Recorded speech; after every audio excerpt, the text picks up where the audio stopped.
be alarmist necessarily. I don't know that this is a conspiracy thing, but you've got to ask yourself this question. This is from the Daily Mail. This is the headline: Did coronavirus originate in Chinese government laboratory? Scientists believe killer disease may have begun in research facility 300 yards from Wuhan wet fish market. And the subheadlines here, and it points to research on bats and respiratory diseases carried by the animals at the Wuhan Center for Disease Control and the Wuhan Institute of Virology. And it goes on to say that the WCDC is just 300 yards from the seafood market and is adjacent to the hospital. So, that's credible. And you do have to wonder, this thing, came out of nowhere. And it's sort of thing that we've been concerned about for some time, that with all of the research going on at various biological facilities and so forth, there's always been this possibility that some kind of a terrible infectious disease could escape and cause a pandemic. And, well, I hope they get it under control. Indeed. It's another one of these conspiracy tropes that have certainly haunted my dreams as far as camps and isolation, detention, decontamination camps in this case. It's been so far so good, and again, obviously, there's a level of fear mongering here, just in the obviousness of people are scared of this kind of stuff, and and it's easy to play it up more than all the other things that kill so many humans, Americans, people, and I don't think it necessarily is as worrisome as it's often being put across to be, but it's just one of the many things right now in the news that makes this seem like the end times. Yeah, and adding to that, there's now a locust plague in China. Yeah. So you talk about biblical. Wow. Yeah. Is it China or Africa? Because I know that there'd been and then there'd been several news articles about these different locust plagues in different parts of the world. Just massive, and the weather patterns that they were predicting. Just to make it worse, make them even more successful as a breeding population. And then, of course, this situation with the Australian wildfires and literally the world burning out of control. I mean, these images and symbols certainly paint a very dark, prophetic picture. And it's understandable that anyone in the media, and us included, would want to talk about these things. And of course, everybody wants to jump to man-made climate change and so forth as possible, probable causes of these, at least some of these issues. And I don't discount that, but as with any good crisis, you can never let it go to waste if you're a bureaucrat or a person in power. Oh, yeah. So, yeah. Well, gosh, Mac, it has been so long since we did a show. The last time, I think, was August or September of 2018. And while it's not been a full 2 years yet, it's been much longer than I ever intended. And I know that when we last left off, we were talking about doing some pre-recorded interviews and such, but c'est la vie. Life is the thing that happens while you're busy making plans, right?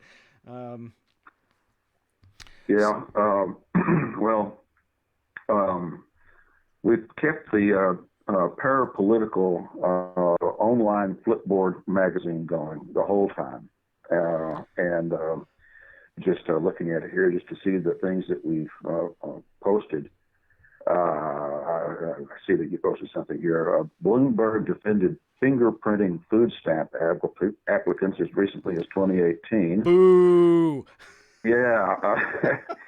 And then there's this story that I was talking about from the Daily Mail here that I posted yesterday. Did coronavirus originate in Chinese government laboratory? And it goes on. 44 Americans on cruise ship docked in Japan tested positive for coronavirus, U.S. health official says.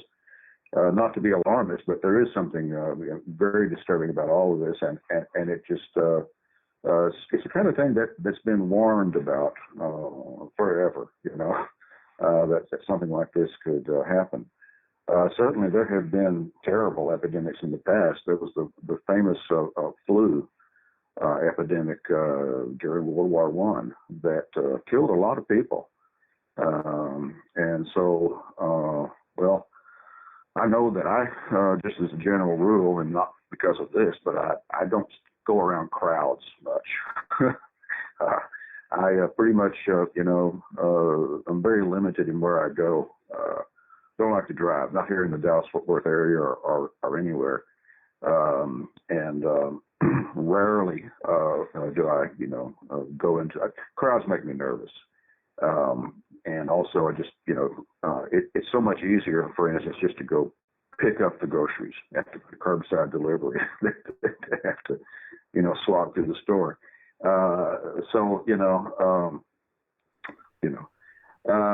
But so there's that going on. And there's still, Julian Assange in the news. Now, I'm not sure exactly.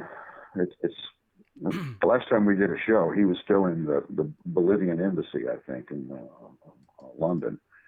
But since then, he was taken out of there. And this story here that you posted, Assange's extradition case, critical moment for the anti-war movement.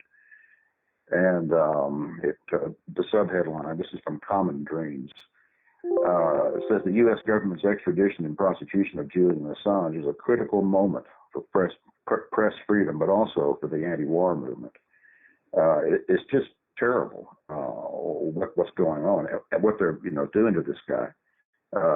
There's a strong reason to believe that his health, physical and mental, has been badly affected by his plight. He was cooped up in that embassy for a long time. And now, what kind of conditions is he being, subjected to now? There's something kind of interesting here. Skipping down here lower in the article, the decisive action by Corbyn came shortly after Julian Assange was nominated for the 2020 Nobel Peace Prize, along with whistleblowers Chelsea Manning and Edward Snowden. The nomination letter stated that these three need to be recognized for their, quote, unprecedented contribution to the pursuit of peace and their immense personal sacrifices to promote peace for all. It acknowledged how they have exposed the architecture of war and strengthened the architecture of peace. In the following week, Assange also won the 2020 Gary Webb Freedom of the Press Award, adding another prize to his list of journalism awards. There's been a lot of, mischaracterization of Julian Assange and all these guys, like Edward Snowden, what have you. Snowden is safe in Russia, but he could have easily ended up like Assange. It's really scary, and it's so blatant. I'm just going to read one more thing here. Assange understood the critical role of media in keeping peace. He once noted, and this is a quote, "Populations don't like wars. They have to be lied into it. That means we can be truthed into peace." And speaking in defense of the disclosure of classified U.S. military documents on the Iraq War, Assange pointed out how most wars, this is a quote, most wars that are started by democracies involve lying, and described, quote, the start of the Iraq War involved very serious lies that were repeated and amplified by some parts of the press. So, that's a fact. That's not a conspiracy theory. There were no weapons of mass destruction in Iraq. That was lies, lies, lies. And the corporate media very much part of the lying, and still are. They don't like competition from mavericks like Julian Assange, or us for that matter. Yeah.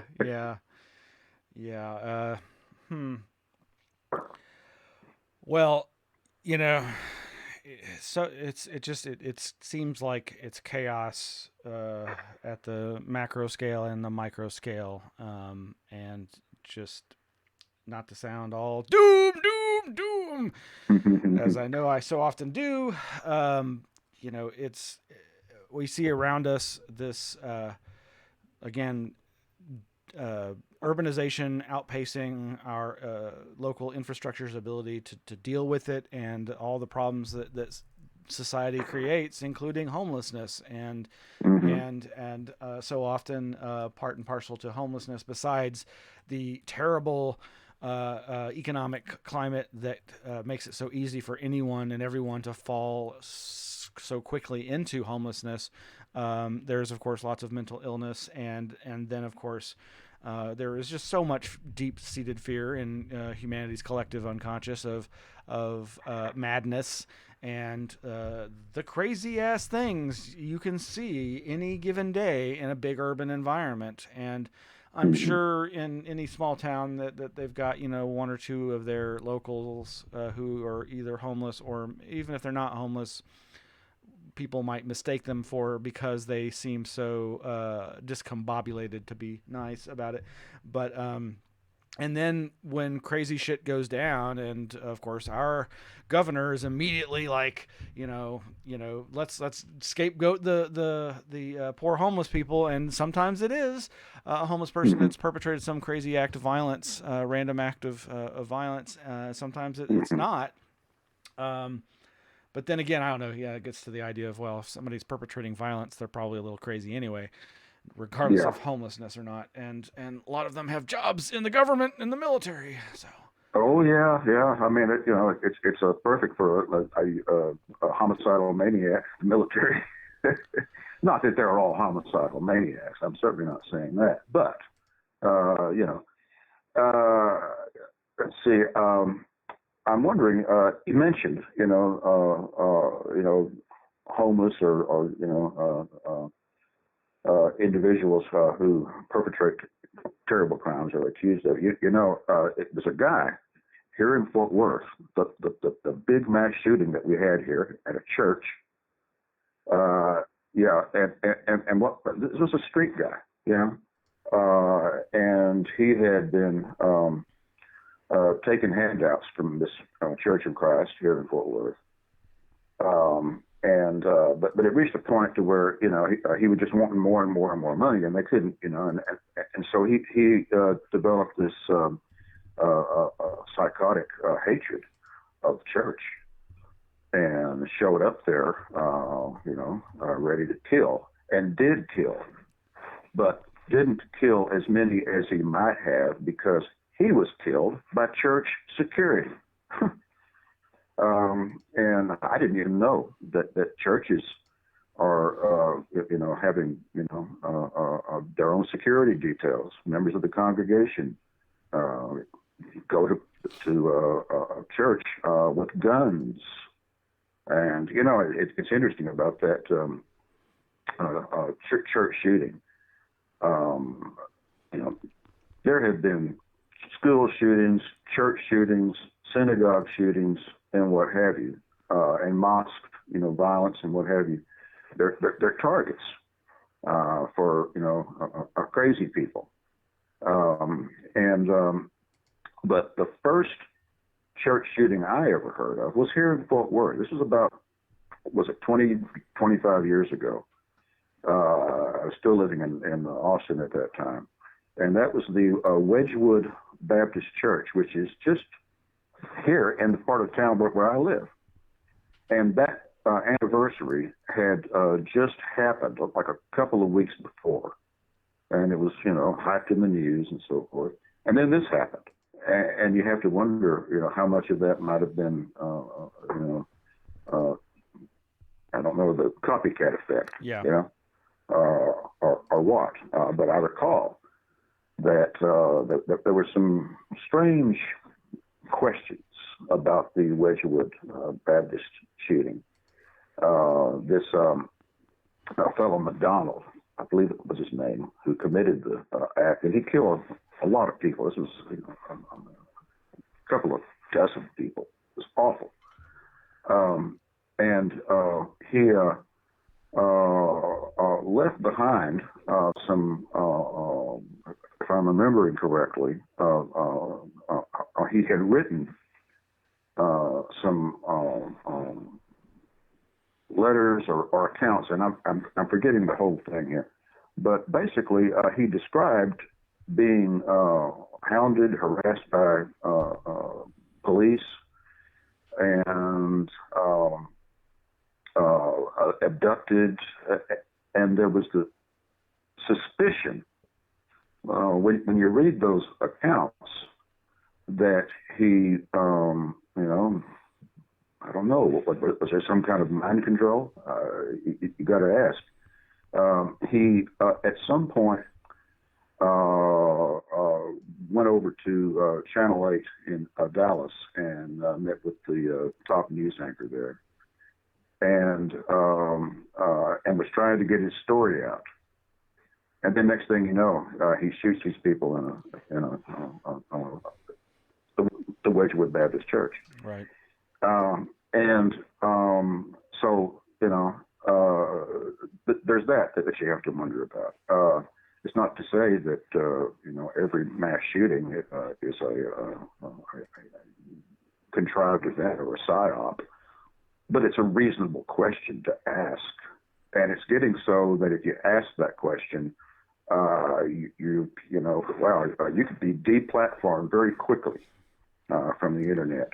I mean, since when is it a good thing to make it, a offense against society just to ask questions? And I don't know,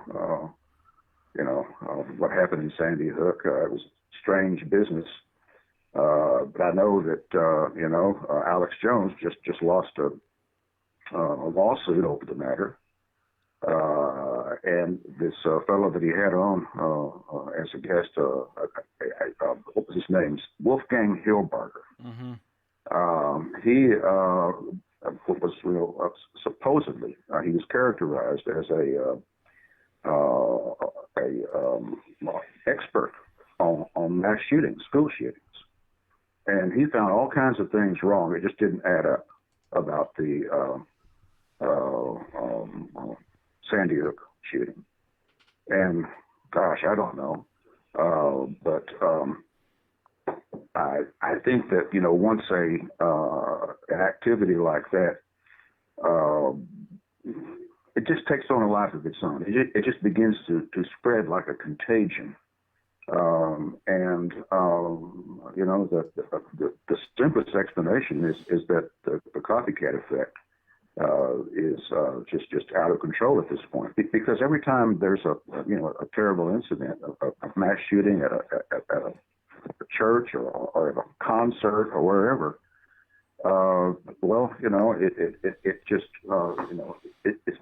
it spreads the idea. Now, we talked about this, when was that, 3 years ago or so, about the big shooting in Las Vegas at the concert. And there were all these things about it that just didn't feel right. The guy apparently was an arms dealer who apparently committed this thing, and there were so many discrepancies and things that I still believe it's reasonable to wonder, what was really going on there. Yeah. Going back to that more recent church shooting up there in your vicinity, I forget if that's the part, this headline from NBCDFW.com, church shooter, quote, had demons from a childhood, unquote, sister says. And in that interview with the sister of the shooter, who I think, as you say, had been attending and looking for a handout and wasn't satisfied with what he was getting back from the church, though apparently they knew him and felt that they were helping him. He didn't think it was enough, but the quote from this article, NBCDFW.com, his sister said she believed she knew why the attack happened on this very day, Kinnunen has struggled since their younger brother's death by suicide years ago. Quote, I hate to use the word perfect, but it was Sunday. It was his brother's birthday, and he just... ellipses. Demons just ended up getting a hold of him, she said. He loved his brother, and he felt it was his time to go. So here, at least, is that Twilight language anniversary effect that Lauren Coleman and others who've researched the copycat effect have been so keen on pointing out, is that there was a significance to the date that this occurred, and that there was already suicide in their family lineage. And obviously, it's hard for any family member when they lose someone, especially if they lose them to suicide.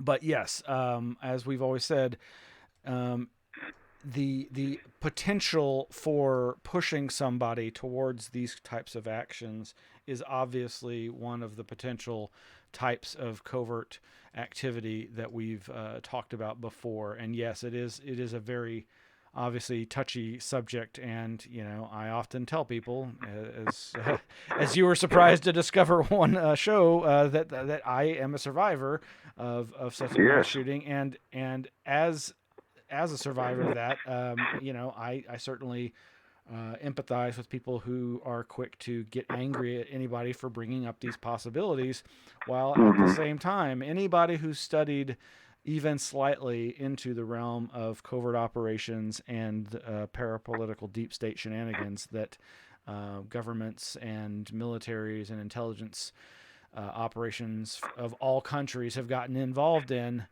or maybe not all countries, but many, so many as to want to say all, it's easy to understand why one might make that question at the forefront of the discussion, and certainly some cases do warrant that, just because of the high level of anomalous details, and yes, that Las Vegas event being a terrible example of one of those, where on the one hand I can totally buy into the banal idea that just some lonely loser a loser with that kind of money, and seemed to be perfectly happy, had a woman that he loved in his life. Maybe there was more to their relationship and he wasn't happy. I don't know, but I mean, you've got to either posit some kind of deep level psychological issue that takes somebody to that next level,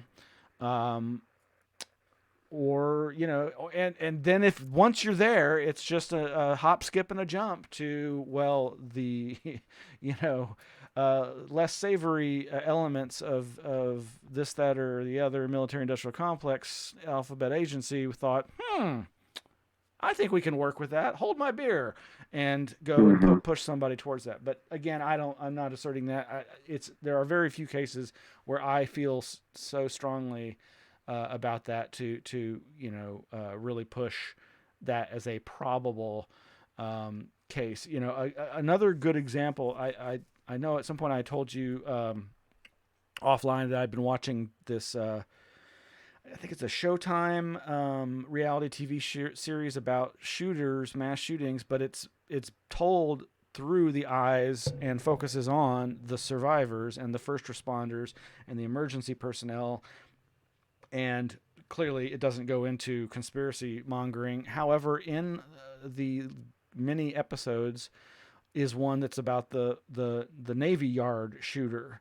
One of the earliest Naval Yard shooters, the one who had the shotgun scrawled with "my ELF weapon" on the side, and which that right there. Okay, so there was somebody who felt he was being harassed by psychotronic, electromagnetic warfare type technologies, perhaps, hearing voices. And what we do know now about people who hear voices is that despite the fear mongering and innate fear that we have of psychosis and madness, and this idea of people who hear voices are mad, and by mad I mean crazy and angry and dangerous, that is not true. That the data does not support that. On the other hand, again, if anybody goes to the lengths of committing violence, one has to pretty much posit right off the bat, they're mentally ill. They are not socially well balanced. And as it turned out in this case, at least according to the sister interviewed for the I can't remember what it's called, like America lockdown or something, I forget. But she said, early on, that all the signs were there that he was out of control, violent, and was like the kind of person who heard voices and was a dangerous, violent person. And so, there's definitely, she feels guilt over not having done something, not having warned somebody. And, but then neither did the parents, neither did the other people in the community. But then there was another example in, another one of the cases in that series where the, it's a crazy telling story of law enforcement seeing the warning signs with a young person, intervening, and the details in this case are very interesting and amazing and striking.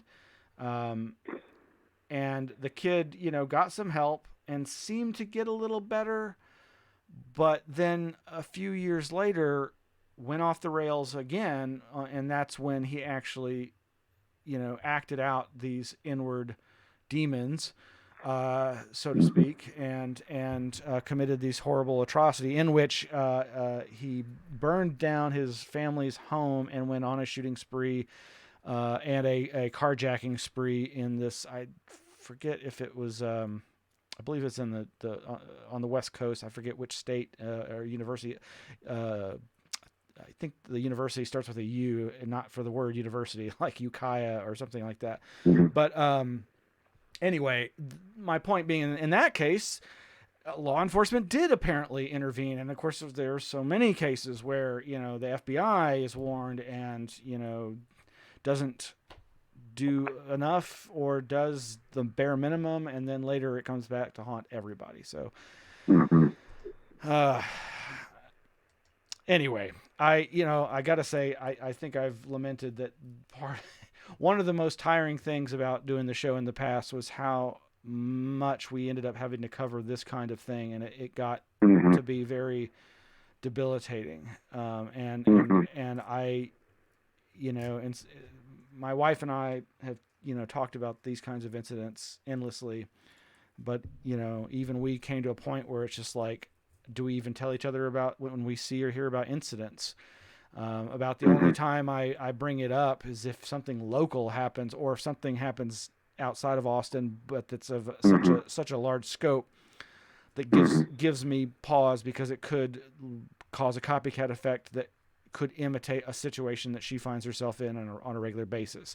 And I won't go into details, but suffice to say that there have been a number of incidents that have these weird little elements that I go, oh crap, I've got to warn my loved ones, because they're in those kinds of situations daily. And I think it could trigger another person in the same kind of circumstance. Just again, as another random aside, I was just talking to a friend about he and some other friends visiting Austin soon for a fun get together. No comment about the details on that, but in trying to talk about, a good, safe place to rent a hotel, I, found myself going, yeah, I'm sure I could say this neighborhood seems more safe than that neighborhood. But then I literally said, I don't know if I literally said this, but I was thinking I can probably tell them of a violent crime that occurred within 100, 200 yards or half a mile of any location in Austin that they might just randomly bring up, because I've lived here all my life and I've seen a lot of terrible shit go down. And,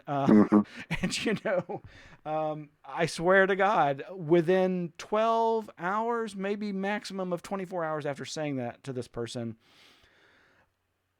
there was that stabbing right there here on south of the river on South Congress at the Chipotle, at the Freebirds burrito place, where a young man got into an altercation at a coffee shop next door. They tried to subdue him and do a citizen's arrest. By the time the cops got there, he had escaped and run next door, grabbed a knife, and started stabbing people at the Freebird burrito place. And then ultimately, in trying to escape the police, got up on the roof, and it's like a 2-story building, and apparently tried to leap somewhere from it and fell, and I think eventually died of his injuries.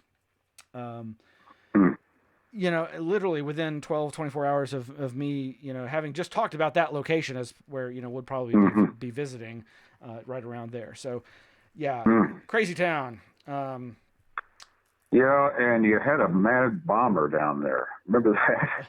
What was that, about a year ago? Madness. That was must have been a couple of years ago, because it was you talking the guy who was mailing them, the young kid. He was mailing bombs. I thought that was before we went off the air, so I was thinking mid 2018. But yeah, that might have been another crazy on the edge of our seats. Like so much weird shit goes down here in the way of these kinds of random acts of violence, and of course with the Whitman case being one of those quintessential starters here. But this reminds me of something that's been on my mind lately, is that there's no question that we have a violence problem in this society. And there is a problem with shootings. And I tell you, one thing I've noticed here in the Dallas-Fort Worth area, and I'll just narrow it down to Fort Worth, there is some kind of a shooting, at least one, every day in the newspaper.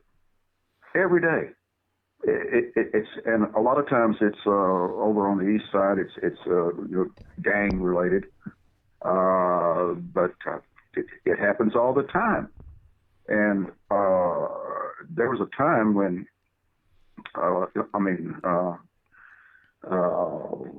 when these sorts of things didn't happen every day.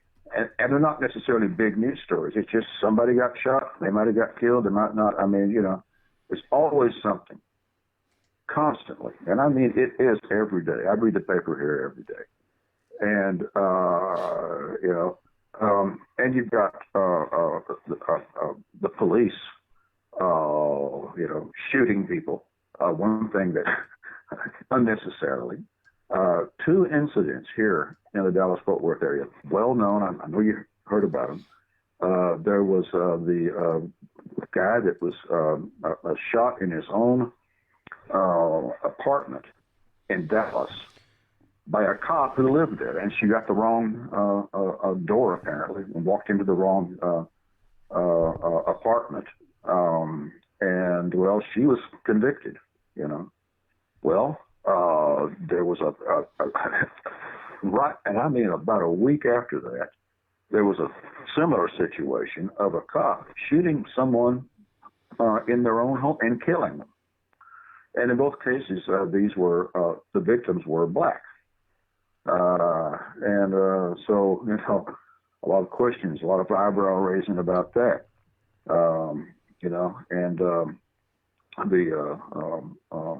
The first cop, the woman, was convicted, and it appears to have been a terrible mistake.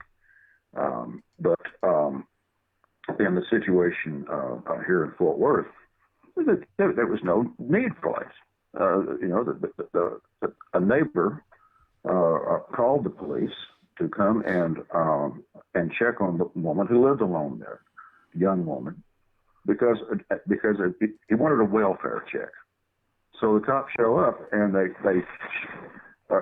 treat it like, there's a burglary in progress or something, and there's a window, and she's in there playing video games with her nephew, and and gets her gun. Lives in a rough part of town. You might want to have a gun around, And at no point did the cops identify them as police or do anything right. The cop just blew her away. And there was a situation here in Fort Worth just a few weeks ago. There was a guy that, wait a minute. This was in Denton. This was north of here. And I used to live in Denton years ago in the 70s. It's a college town. There was a college student there who was a good student. He didn't fit the profile of a maniac at all. But he had a car accident, and after the accident, somehow he might have suffered some brain damage, and his behavior became very erratic. And and he was violent and just weird,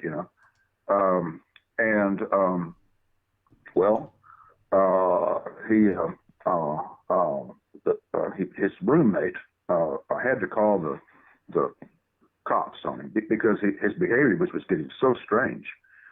He barricaded the doors with furniture and stuff, and he would just, he had a knife, and he was, not acting right at all. And in the aftermath of that, there's now a lawsuit because the victim's father says that at no time did the police do anything to de-escalate the situation. Now, whether or not that's true, I don't know. But that'll have to, come out in the trial, whenever that happens. But the point is that this is a very violent society. And I'm just talking about the Dallas-Fort Worth Metroplex. And I recall that Austin, has gotten more violent. Everybody, everywhere, is more likely to encounter violence, and it just seems to be exponential.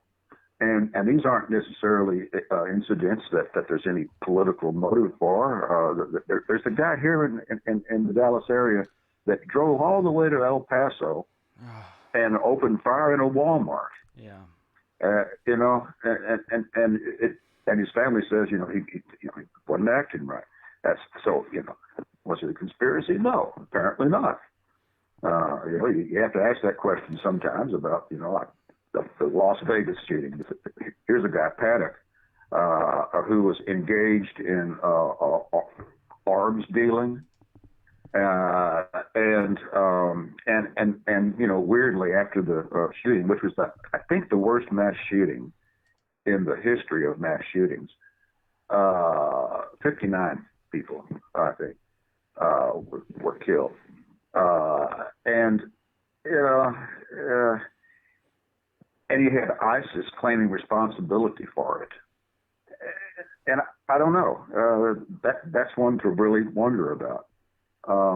But getting back to my original point, this is becoming a more and more violent society.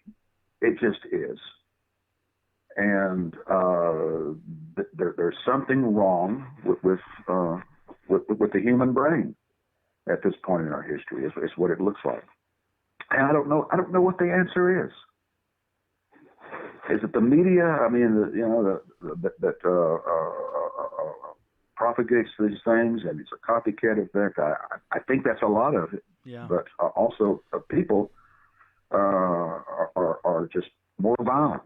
And there's here in the Dallas-Fort Worth area, it's something every day, and a lot of times it's not very far from where we are. There's a Hewlin Mall not far from here, a few minutes drive. There's all kinds of crimes happen there. I mean, this is a fairly upscale part of town, but thing is that you got all these other people from other parts of town that can take the city bus over there and commit crimes, robberies. There was a guy just the other day who set 4 cars on fire on Hewlin Drive, right there. And arson. Why? Who knows? It was crazy. And I encounter these people sometimes. When I, for instance, go to Walmart, which is on Hewlin Drive. And that's why it's one more reason I don't like to go inside if I can help it. Yeah. I'd rather just pick up my groceries at the at the curbside and get back home as quickly as possible.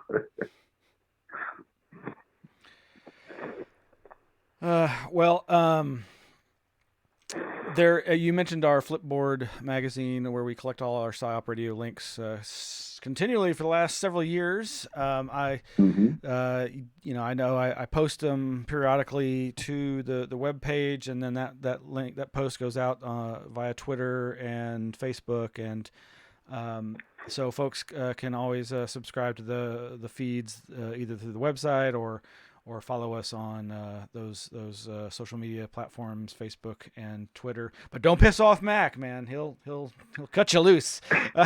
But yeah, I got to tell you, on social media, I pretty much stay away from discussing politics at all. I used to be a lot more free about that sort of thing, posting links and what have you, and it's not worth it. It's not worth the grief. Yeah. But I find that so I just try to keep it upbeat, and post fun things, interesting, weird things, but every now and then there will be some nutball who will give me grief for no reason, just no reason at all. They'll read something political into something that's really not political. Yeah, yeah. And that just really burns me up, and I have no patience whatsoever. You're right. My response is immediate. Get rid of them. Yeah. Well, it's it's not worth it. It's like when we used to report on the Sissy Pants Nation, which is before the Me Too movement and the rise of woke culture. Back when it was still called political correctness, political incorrectness, or whatever. Yeah. And I, I'll be the first to say I'm glad that our society is at least feigning deeper thought and consideration of these issues and people's feelings, because I do think that the negative side of all the social media and this internet digital culture is a higher tolerance for aggression and trolling and violence and that does translate into the real world. I think that's what's going on with some of these violent acts.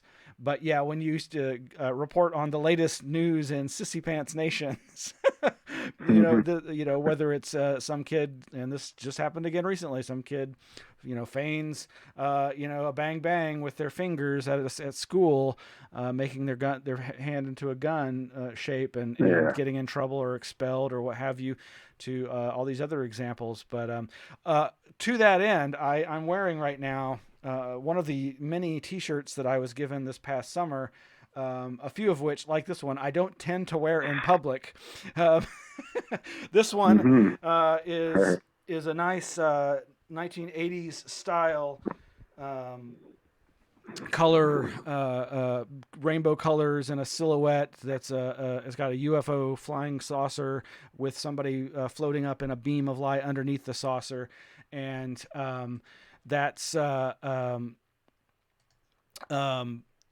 it says, "Get in, loser. We're doing butt stuff." So it's not necessarily the kind of thing I like to wear out in public. I love it's like the colors and the composition I love, but like, first of all, I don't like, deriding people who have an interest or believe in UFOs and flying saucers and extraterrestrials, to call them losers. I think that's inappropriate, but it's still funny. Ha ha ha. I'm one of those losers, so okay. Gosh, butt stuff. I mean, my apologies, Whitley Strieber, since I know you've taken so much grief over having been honest about the weird experiences you endured and how that has led to so many terrible anal sex jokes associated with UFOs. So anyway, well, Mac, I know this is going to be kind of an experimental return to the airwaves, so to speak. It is not technically a live show. You and I are live, thank God, and we're having fun here. Yeah. But we're playing around with the technology. This is being recorded as a audio-video podcast, and the video should be posted soon. But I'm thinking we may want to wrap this up and consider it a success of one variety of our new potential show setups. In the future, we should be able to do this whereby we're streaming live to YouTube and/or LinkedIn. No, LinkedIn. I'm not. They have a streaming platform too. I didn't mean to say LinkedIn. Facebook or these other platforms that support live streaming. Video streaming, and just really I'm glad to get back on the line with you, my good friend. It's been far too long, and there were so many other news articles I did, besides whatever's the latest and the greatest. I mean, there was this, just not to get you started, Mac, but okay. I think I sent you the link via Facebook sometime back. A month or so ago, DNA discovery in yogurt shop murders sparks FBI standoff. And I don't even know what this is about. And that's why I kind of want to talk to you about it. 'Cause I'm like, this is a case that I know that you, followed, for a long time. And, it goes into some very strange areas. So, again, not to get you started on any long-winded rants here, but if there's anything at all you want to just touch on just briefly with that as a lead-in, the floor is yours. Well, I'll tell you what. I think that I probably know more about the yogurt shop case than almost anybody. And most of it I learned from Eric Mobius, the attorney, former Austin attorney, who at one time had been an assistant attorney general. Well, it's a long story to get into that. And I've had many a phone conversation with him up until about a year or so ago. And I've learned more and more and more and more and more. There's no doubt in my mind that this was a terrible setup deal. And that the girls, I didn't want to believe this for a long time, but I'm afraid that I have no choice at this point. But there's a strong reason to believe that there were parents of the girls, I'm not going to say who helped to set them up. That basically, this was a money laundering scam. And it was, done by powerful individuals and a certain prominent attorney in Austin. I know another attorney who won't say her name. She's an activist that's been involved in the JFK research community for a number of years. But she's a good lawyer down there. In Hayes County, she had to leave Travis County because it was just the criminality of that particular law firm and its hold on so-called law enforcement and its ability to get away with this brazen, ugly killing. It really there has not been any justice in that case, and there never will be.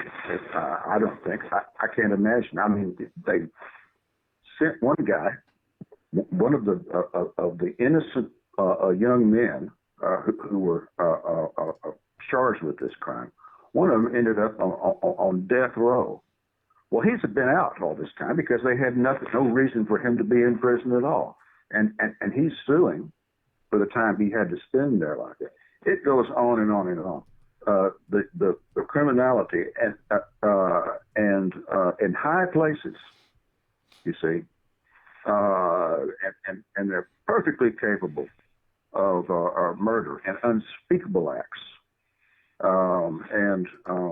So that's the kind of world we live in. And that's right here in Texas. And that's all I could really go into on this yogurt shop business. Right. All right. Well, thank you for that anyway, Mac. And thank you for being with me today for this return to the ether waves. It's the intertubes. And I'm going to go out here with our old 2017 through 2018 PsiOp Radio intro theme music. And I'll be back with you on the line after that, Mac, okay? Okay. All right, thanks for listening, everybody. This is Miles Lewis. And Mac White. Good night. Good night.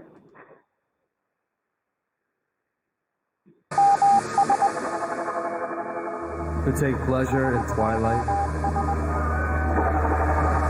whose souls are lured by noise to every treacherous abyss. As night falls, another Austin emerges, almost as though another city exists in an alternate dimension. Because last night, the weirdest thing happened. And in that world exists the underbelly of crime, drugs, and terror in the night. In the deep night, there is terror of women being raped, the sexual abuse of small children, gangs and drug kings. I actually think this whole flap, whatever the Russians may have intended with their hacking, has made it much more... In my line of work, you got to keep repeating things over and over and over again for the truth to sink in. To kind of catapult the propaganda. Hardliners on